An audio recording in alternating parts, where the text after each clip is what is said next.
5th January. Concentration in Nama-smarana. Why are we unable to achieve concentration in Nama-smarana although we earnestly desire and strive for it? What should we do to achieve this concentration? It is true that hordes of vagrant, irrelevant thoughts throng and distract the mind during meditation. The simple remedy is not to pursue or multiply them, not to indulge in daydreams.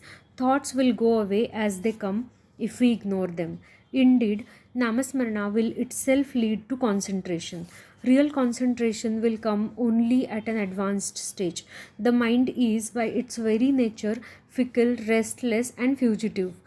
It can be steadied only by tethering it to something. So, we should keep it engaged in Nama. Practicing listening to Nama mentally as we chant it will greatly help achieve concentration.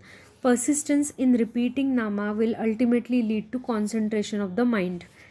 Everyone knows that the mind readily concentrates on what it likes or is interested in. We have an inborn affinity for worldly matters and sensual pleasures, and so get easily absorbed in them. If then we cultivate affection for God, why should we not be able to get engrossed in Him and His Nama? So let us cultivate a keen longing for God and Nama.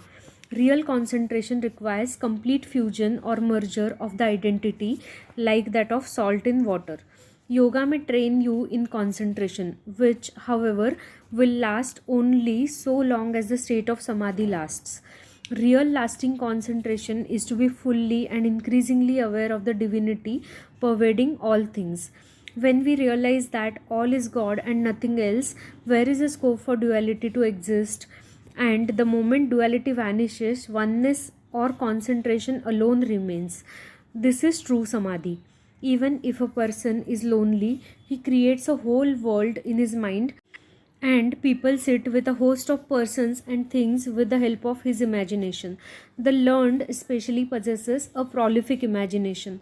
If the mind must, after all, imagine something, let us think of God in his various qualities as a benefactor, as a protector of everybody and everything, and as the bestower of peace and bliss.